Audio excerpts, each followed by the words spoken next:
Let's get a full screen. That'll help me make sure that I'm capturing everything. Let's put the camera over here. There we go. That way I can see what you see. All right. So I'm going to label this one discussion 8.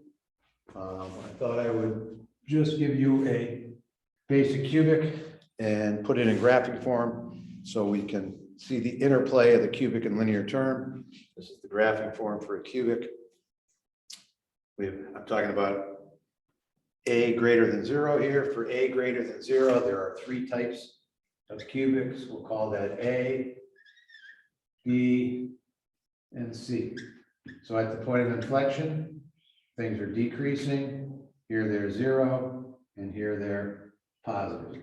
Okay, so depending upon the slope of the linear component, this is the nicest one to kind of draw so you get a feel for the interaction of a cubic, which is flat, a linear function that's decreasing. So at the point of inflection, remember the point of inflection is when you have a perfect cube, all sides equal. And minus b over 3a does that. It's the average of the roots. You end up getting a graph that very quickly looks something like that. That has local max and mins. These don't. Okay.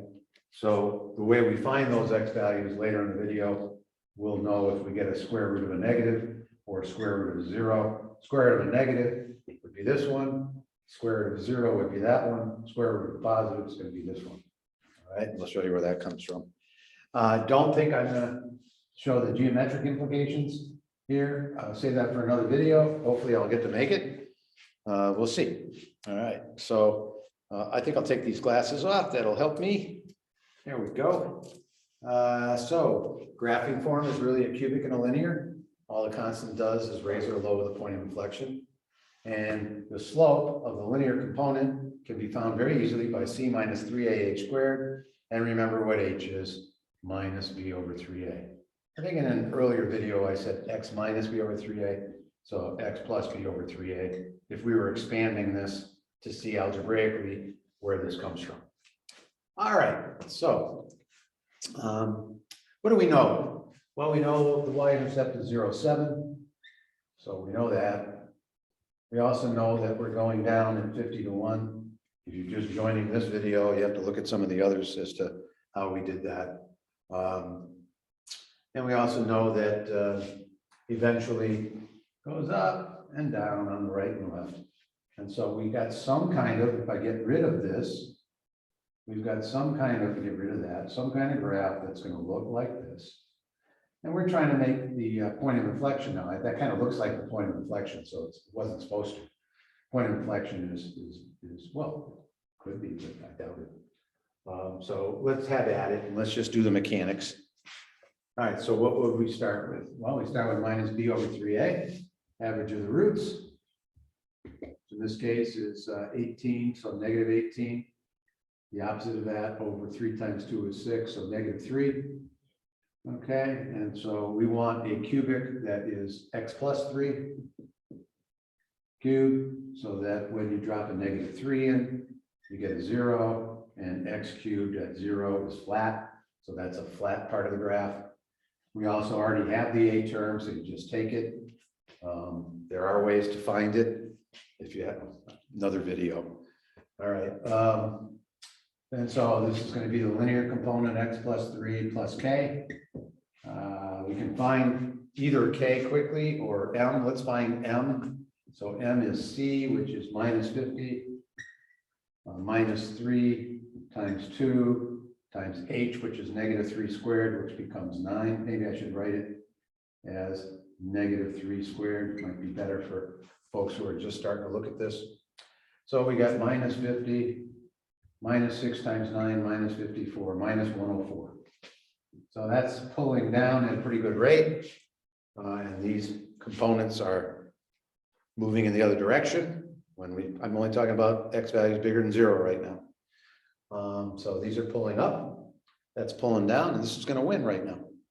All right, and earlier videos talk about that. All right, so now the only thing we got to find is k, and then we got a picture. We'll fill in the picture. I think, from my standpoint, this is probably more important than finding roots. It's a real pre-calculus question. It's a problem. It really starts students thinking about interactive rates and geometry. All right, so let's find K. We know -3 is going to give us the Y value that we want, so we put it in. And so let's put it in, see the numbers up here. -3 cubed is -27 times 2 is -54. Without even looking, I'm going to triple this and change the sign.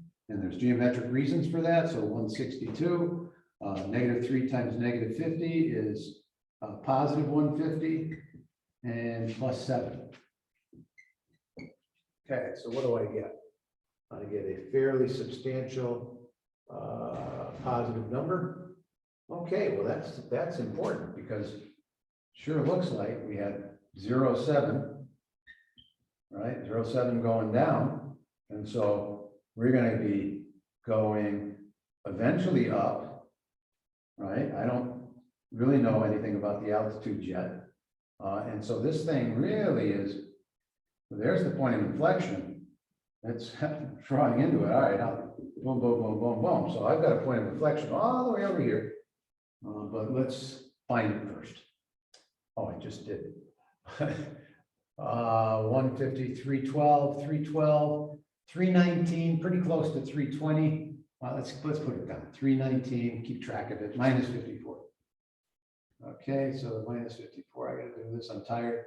So 265, I believe. So 265 is this. God, I hope I didn't make a careless error there. At the end of the day, I'm tired.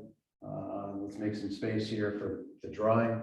Okay, so what's the drawing? The drawing is positive 8 term, negative M term. So we do have one of these.